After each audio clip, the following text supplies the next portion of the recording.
Hello friends, જય શ્રી કૃષ્ણ. સ્વાગત છે તમારું માય કિચન ગુજરાતીમાં. આજે આપણે બનાવીશું દશેરા સ્પેશિયલ કપડા ગાંઠિયા અને તેની સાથે ખવાતી ખાટી મીઠી કઢી અને ગાજરનો સંભારો. આ પાપડા ગાંઠિયા સોડાના ઉપયોગ વગર જ બનાવીશું, છતાં પણ ફરસાણની દુકાને મળે એવા સોફ્ટ બનશે. આ ફાફડા ગાંઠિયા આપણે બે અલગ અલગ રીતથી બનાવીશું. જો તમે પહેલી વાર ફાફડા ગાંઠિયા બનાવતા હશો તો પણ પરફેક્ટ જ બનશે.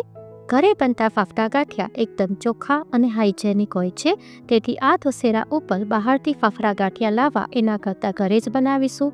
તો ચલો પરફેક્ટ માપ અને બધી ટિપ્સ અને ટ્રિક્સ સાથે બનાવવાની શરૂઆત કરીએ. ફાફડા ગાંઠિયા બનાવવા માટે આપણે બેસનનો યુઝ કરીશું. આ ફાફડા ગાંઠિયા આપણે બેસનમાંથી જ બનાવવાના છે, આ ચણાના લોટમાંથી નહીં બને. ફાફડા ગાંઠિયા બનાવવા માટે આપણે 250 ગ્રામ બેસન લેશું અને બેસનને આ રીતે આપણે ચાળી લેવાનું છે. જ્યારે પણ તમે ફાફડા ગાંઠિયા બનાવો ત્યારે બેસનને એક ટાઈમે ચાળીને લઈ લેવાનું છે. જો તમને આજની રેસીપી ગમે તો લાઇક કરજો, વધારેમાં વધારે શેર કરજો અને માય કિચન ગુજરાતીને સબસ્ક્રાઈબ કરી દેજો અને બાજુમાં આવેલા બેલ આઇકનને પ્રેસ કરી દેજો, જેથી આવનારા બધા જ નવા વિડીયોનો નોટિફિકેશન તમને મળી જાય. હવે આપણે બેસન બધો ચાળી લીધો છે, એને સાઈડ પર કરી દઈએ અને હવે એના માટે આપણે એક બેટર તૈયાર કરવાનું છે. એના માટે આપણે એક બોલ લઈશું, એમાં 1/4 કપ આપણે પાણી લઈશું અને 3 મોટી ચમચી તેલ લેવાનું છે. આમાં તમે માપને બરાબર ફોલો કરજો. ત્યારબાદ એની અંદર 1 ચમચી મીઠું ઉમેરીશું અને 1 ચમચી હિંગ ઉમેરીશું અને 1/4 ટીસ્પૂન આપણે મરી પાવડર ઉમેરીશું. આ બધું જ આપણે પાણીની અંદર લઈ લેવાનું છે. આની અંદર આપણે ગાંઠિયાના સોડા યુઝ નથી કરવાના, એના બદલે એના ઓપ્શનમાં આપણે પાપડ ખાર લઈશું. જે આપણે પાપડ બનાવવામાં ખારો યુઝ કરીએ છીએ એ જ મેં વાપર્યો છે. હવે આ બધું સરસ આપણે મિક્સ કરી લેવાનું છે. એકદમ વ્હાઈટ થાય ત્યાં સુધી આપણે એને મિક્સ કરી લેવાનું છે. હવે જો તમે આની અંદર જ બધા મસાલા ઉમેરી દેશો તો હિંગ અને મરીની સુગંધ સરસ આવી જાય છે. જો આ ટાઈપનું આપણે વ્હાઈટ બનાવી લેવાનું છે. જો આ ટાઈપનું બેટર થઈ જાય એટલે હવે આપણે જે બેસન ચાળેલો છે એની અંદર 1 મોટી ચમચી આપણે અજમો લઈશું અને અજમોને આ રીતે હાથેથી ક્રશ કરીને લેવાનો છે. ત્યારબાદ બધો જ લોટ છે એની અંદર આવી રીતે વચ્ચે ખાડો કરી લેવાનો છે અને જે આપણે બેટર બનાવ્યું છે પાણી અને તેલનું તે આમાં લઈ લેવાનું છે. બધું તેમાં ઉમેરી દેવાનું છે. હવે આ રીતે બધું સરસ મિક્સ કરી અને લોટ બાંધવાનો છે. આમાં બસ આટલા પાણીના ઉપયોગથી જ આપણે લોટ બાંધવાનો છે, વધારે પાણીની જરૂર નહીં પડે. આ માપ પરફેક્ટ છે, આમાં તમે માપ પરફેક્ટ ફોલો કરજો. હવે જો આ રીતે સરસ એનો આપણે લોટ બાંધી લઈશું અને 1 ચમચી જેટલું તેલ લઈ અને એને સરસ લોટને આપણે તેલથી થોડો કૂણવી અને રાખી દેવાનો છે. જો આ રીતે એકદમ સરસ મિક્સ કરી લેવાનું છે. હવે આપણે એને 20 મિનિટ માટે રેસ્ટ આપવાનો છે. હવે આને ઢાંકી અને 20 મિનિટ આપણે રાખી દઈએ. હવે આ જ્યાં લોટ આપણે 20 મિનિટ રેસ્ટ આપી દઈએ ત્યાં સુધીમાં આપણે સાઈડ પર સંભારો અને ગાંઠિયામાં ખવાતી કઢી તૈયાર કરી લઈએ. એના માટે મેં અહીંયા 250 ગ્રામ ગાજર લીધા છે. ગાજરને આ રીતે બંને સાઈડનો પાર્ટ કાઢી લેવાનો છે અને એની છાલ ઉતારી અને બરાબર વોશ કરી અને મેં નહીં લીધા છે. હવે આપણે ગાજરને ખમણવાના છે. આ રીતે બધા જ ગાજર આપણે ખમણી લઈશું. હવે એની અંદર આપણે 1 નંગ ટમેટું ઉમેરીશું. ટમેટાને એકદમ બારીક સુધારીને લઈ લેવાનું છે. ત્યારબાદ એની અંદર આપણે લીલા ધાણા ઉમેરીશું. હવે થોડા એમાં આપણે મસાલા કરી દઈએ. 1/4 ટીસ્પૂન મીઠું, અડધી ચમચી કાશ્મીરી લાલ મરચું, 1/4 ટીસ્પૂન ધાણા જીરું અને 1 ચમચી આપણે ખાંડ લઈશું અને અડધા લીંબુનો રસ લેવાનો છે. હવે આ બધું જ આમાં ઉમેરી અને એને બરાબર સરસ મિક્સ કરી દઈશું. આ રીતે હાથેથી જ આને આપણે બરાબર મિક્સ કરી દેવાનું છે, એટલે જે ખાંડ ને મીઠું ને બધું સરસ એમાં ચડી જશે. હવે એને આપણે એક બોલમાં રાખી અને સાઈડ પર રાખી દઈએ. ગાંઠિયા સાથે ખાવાનો સંભારો આપણો તૈયાર થઈ ગયો છે. હવે આ રીતે એને બોલમાં ભરી અને એને સાઈડ પર રાખી દઈએ. હવે આપણે ગાંઠિયાની ખાટી મીઠી કઢી બનાવીશું. એના માટે એક બાઉલ લઈશું અને બાઉલની અંદર આપણે 3 ચમચી બેસન લઈશું. ત્યારબાદ અડધી ચમચી મીઠું, 1 ચપટી હળદર અને 2 ચમચી દહીં લેવાનું છે. દહીં સાથે આ કઢીનો ટેસ્ટ બહુ જ ફાઇન લાગે છે. હવે એની અંદર 2 ચમચી આપણે ખાંડ ઉમેરીશું અને એને પાણીથી બરાબર મિક્સ કરી અને એનું આપણે એક બેટર તૈયાર કરવાનું છે. હવે આમાં જોઈએ એ રીતે પાણી ઉમેરવાનું છે. આમાં દહીં ઉમેરવાથી આ કઢીનો ટેસ્ટ બહુ જ ફાઇન આવે છે. હવે આ કઢીને આપણે વઘાર કરવાનો છે. એના માટે કઢાઈ લઈશું અને એમાં 2 ચમચી તેલ લઈશું. ત્યારબાદ 1/4 ટીસ્પૂન રાઈ, 1/4 ટીસ્પૂન જીરું, 1/4 ટીસ્પૂન હિંગ લઈશું અને થોડા મીઠા લીમડાના પાન લઈ લઈશું. ત્યારબાદ 1 નંગ લીલું મરચું જેને બારીક સુધારી પણ લઈ લેવાનું છે. પછી આ રીતે મરચાંને થોડું તેલમાં કરી લેવાનું છે જેથી મરચાંનો એમાં ટેસ્ટ સરસ આવી જશે. હવે આ ટાઈમે પહેલાં આપણે પાણી ઉમેરવાનું છે. આ ટાઈમે જે આપણે કઢીનું બેટર બનાવ્યું છે પહેલાં નથી ઉમેરવાનું. એનાથી કઢી થોડી સેપરેટ થવા લાગે છે. એટલે પહેલાં તમારે પાણી જ વઘારવાનું. પાણી થોડું ઉકળવા માંડે પછી જ તમારે એમાં જે આપણે કઢીનું બેટર બનાવ્યું છે તે ઉમેરી દેવાનું છે અને આ રીતે હલાવતા બેસનને આપણે થોડું પકાવી લેવાનું છે. લગભગ 5 મિનિટમાં તો ઇઝીલી કઢી તૈયાર થઈ જાય છે. હવે આ ટાઈપની આપણે કન્સિસ્ટન્સી અત્યારે રાખીશું અને આ ઠંડુ થયા પછી થોડી થીક થઈ જશે. એટલે અત્યારે આપણે મીડિયમ થીક કન્સિસ્ટન્સી રાખીશું. હવે આપણી કઢી તૈયાર થઈ ગઈ છે. હવે એને આપણે સાઈડ પર રાખી દઈએ. હવે સાઈડ પર આપણે જે લોટ બાંધેલો રાખ્યો છે ગાંઠિયા માટેનો એ ચેક કરી લઈએ. જો ગાંઠિયાનો લોટ સરસ તૈયાર થઈ ગયો છે. આ ટાઈપનો આપણે બનાવવાનો છે. થોડો કઠણ લોટ થશે. હવે આ ફફડી ગાંઠિયા પાડવા માટે આપણે કંઈ પણ વુડન જોશે. તમારી પાસે લાકડાનો પાટલો હોય તો એ પણ ચાલે. પછી આ ટાઈપનું વુડનની ચોપિંગ બોર્ડ હોય તો એમાં પણ કરી શકો છો. પણ આ ગાંઠિયા તમે માર્બલ કે પ્લાસ્ટિકની પાટલા ઉપર નહીં કરી શકો. એના માટે વુડન જ જોઈશે. હવે જે આ વુડનનું ચોપિંગ બોર્ડ છે એને થોડું તેલથી આ રીતે પહેલાં ગ્રીસ કરી લેવાનું છે અને આપણે જે આમાં 2 પાર્ટમાં લોટ ડિવાઈડ કરી લઈએ. હવે અડધો પાર્ટ છે એને આ રીતે તમારે મસળી લેવાનો છે. જે રીતે હું દેખાડું છું એ રીતે મસળતું જવાનું છે. જો આ રીતે સરસ મસળી લેવાનું. હવે આ મસળવામાં આપણે પાણીનો ઉપયોગ નથી કરવાનો. આ ટાઈમે આપણે પાછું થોડું તેલ ઉમેરી દેવાનું છે 1 ચમચી જેટલું અને એને પાછું એને મસળવાનું છે. આની તેલમાં જ મસળાય છે. આમાં પાણી યુઝ ના કરતા.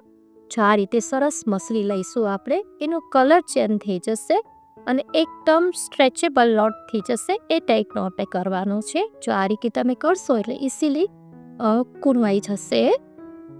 જો હવે આ રીતે આપણે એને સ્ટ્રેચ કરીને જોઈ લેવાનું. એ એકદમ સ્ટ્રેચ થઈ જાય, વચ્ચે બ્રેક ના થાય, તૂટવો ના જોઈએ લોટ, એ ટાઈપનો આપણે લોટ તૈયાર કરવાનો છે. જો એને તમે જેટલો ખેંચતો એટલો એ સ્ટ્રેચ થશે પણ વચ્ચેથી બ્રેક નહીં ખાય.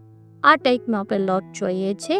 આ ટાઈપ તમે રોલ કરી અને ટેક કરી લેવાનું અને જો એ સ્ટ્રેચ ના થતો હોય તો પાછો તમારે થોડો કૂણવી લેવાનો. એ ટાઈપ તૈયાર કરવાનો છે આપણે. જો આ ટાઈપનો એકદમ સ્ટ્રેચ થવો જોઈએ લોટ, એ ટાઈપનો આપણે કરવાનું છે. હવે જો હું તમને બેયનો ડિફરન્સ બતાવી દઉં.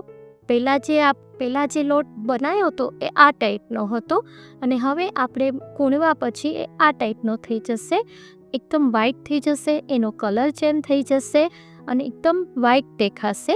જો આ ટાઈપ સુધી આપણે એને કૂણવવાનો છે. હવે જે સાઈડમાં બીજો લોટ રાખ્યો છે તેને ઢાંકી અને આપણે સાઈડ પર રાખી દઈએ અને હવે જે આ મસળેલો લોટ છે આપણો એમાંથી જ આપણે ગાંઠિયા બનાવવાના છે. હવે જો આ રીતે પહેલાં એક ગોળનું તૈયાર કરી લેવાનું છે અને બીજો આપણે સાઈડ પર ઢાંકીને રાખી દઈએ. હવે જો આ ચોપિંગ બોર્ડ છે એમાં થોડુંક જ તમારે ખાલી તેલથી ગ્રીસ કરવાનું છે. બહુ વધારે તેલ નથી લેવાનું. જો વધારે તેલ લેશો તો બી ગાંઠિયા નહીં બને. એટલે આ રીતે થોડુંક તેલથી ગ્રીસ કરી અને એને ઓવલ શેપમાં રોલ બનાવવાનું છે. જવ રોલ જેવું બનાવી લેવાનું છે. પછી નીચેથી આ ટાઈપનો થોડો પોઈન્ટ જેવું આપી દેવાનું છે અને એને આ રીતે રાખી અને આપણી જે હથેળી હોય એમાં જે આ વચ્ચેનો પાર્ટ છે ત્યાંથી આપણે એને ઘસવાનું છે. બંને સાઈડથી નથી ઘસવાનું. જે વચ્ચેનો પાર્ટ છે ત્યાં પ્રેસ આપી અને એને એક જ ડાયરેક્શનમાં ઉપર લઈ જવાનું છે. આમાં વચ્ચે હાથ સ્ટોપ ના થવો જોઈએ એ રીતે કરવાનું છે. પછી આ ટાઈપનું જે પતલું ચાકુ હોય એ લેવાનું છે અને એનાથી એને આ રીતે ઉખાડી લેવાનું છે. તો છે ને ઇઝી, એકદમ ફટાફટ બની જાય છે.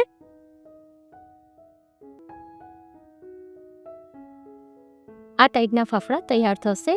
એટલે આમાં તમારે લોટનું જ ખાસ ધ્યાન રાખવાનું છે ને માપનું ધ્યાન રાખવાનું છે. એકદમ સ્ટ્રેચેબલ કરવાનો છે લોટ. હજી જો હું તમને એક દેખાડી દઉં.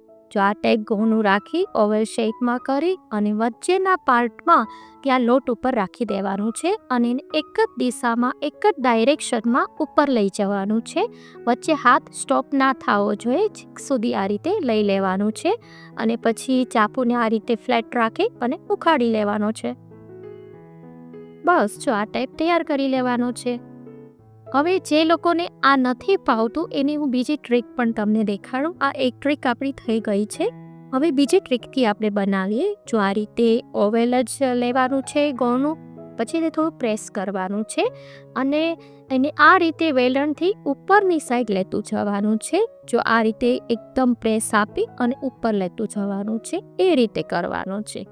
આમાં તમારે રિવર્સ વેલણ નથી ફેરવવાનું. જો આ રીતે રિવર્સ નથી ફેરવવાનું, એક જ ડાયરેક્શનમાં ઉપર જવું જોઈએ.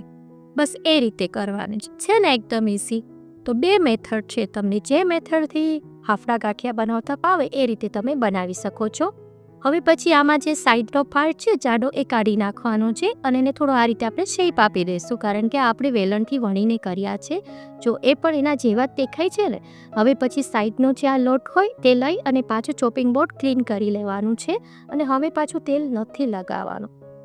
હવે જો હું આ તમને એકદમ ઝૂમ કરીને બતાવી દઉં કે જો આ રીતે એક જ ડાયરેક્શનમાં ઉપર હાથ જવો જોઈએ અને વચ્ચે હાથ સ્ટોપ ન થવો જોઈએ. પછી આજે થોડું જાડો પાર્ટ છે કાઢી લેવાનો આપણે, છે ને એકદમ ઇઝી. બિલકુલ ટાઈમ નથી લાગતો. જો આ ટાઈપ તમારે એક એક બેચના ફાફડા તૈયાર કરતું જવાનું અને તળતું જવાનું.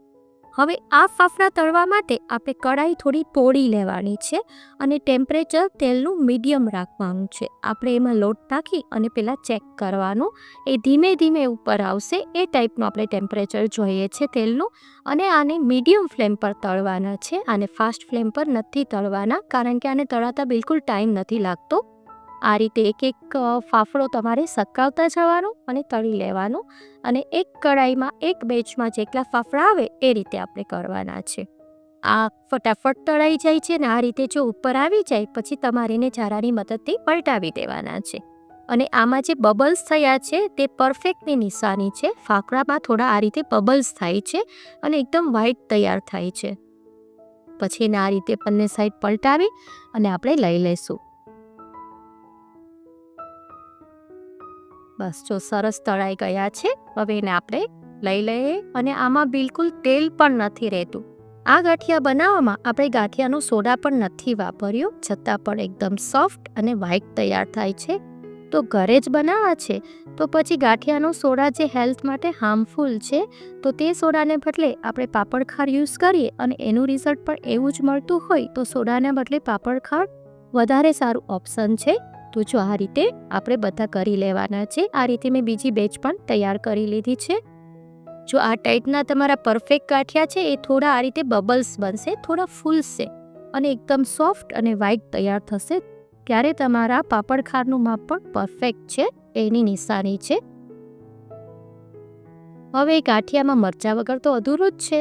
તો મરચાં તળવાની પણ એક ટ્રીક તમારી સાથે શેર કરું. જો આ રીતે મરચાં લઈ અને પેલા જારો મૂકી દેવાનો અને એને પ્રિંક કરી અને એમાં મરચાં લઈ લેવાના છે. અને આ રીતે જારાની અંદર જ તમે તળશો તો તમને મરચાં તળવામાં છાંટા નહીં ઉડે અને ઇઝીલી તળાઈ જાય છે. જો આ રીતે મરચાં પણ આપણે તૈયાર કરી લીધા. હવે આપણે પ્લેટ સર્વ કરી લઈએ. જો કેટલા મસ્ત બન્યા છે ને, જોતાં જ મોઢામાં પાણી આવી ગયું ને. એટલા સરસ તૈયાર થાય છે ને કે કંદોઈની દુકાને મળે એવા જ બને છે. અને આ ગાંઠિયા એટલા સોફ્ટ બને છે ને કે દાંત વગરના પણ ઇઝીલી ખાઈ શકે છે. તો ફાફડા ગાંઠિયાની મેં તમને બંને ટ્રીક તમારી સાથે શેર કરી છે. તમને જે પસંદ પડે એ રીતે તમે બનાવી શકો છો. બસ આમાં તમારે માપનું થોડું ધ્યાન રાખવાનું છે. માપ તમારે પરફેક્ટ ફોલો કરવાનું છે. હવે જે ગાંઠિયા થઈ જાય પછી આ રીતેનો એક મસાલો એના ઉપર સ્પ્રિંકલ કરવાનો છે. એના ઉપર આપણે હિંગ, મરી પાવડર અને સંચળ પાવડર ત્રણે એના ઉપર છાંટીશું.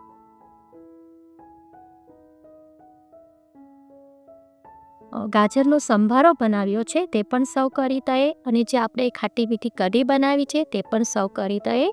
જો કઢી બન્યા પછી થોડી ઠંડી થયા પછી આ રીતે થોડી થીક થઈ જશે. અને મરચાં વગર તો ગાંઠિયા અધૂરા જ છે. એમાં પણ મીઠી નાખી અને આપણે સર્વ કરી દઈએ.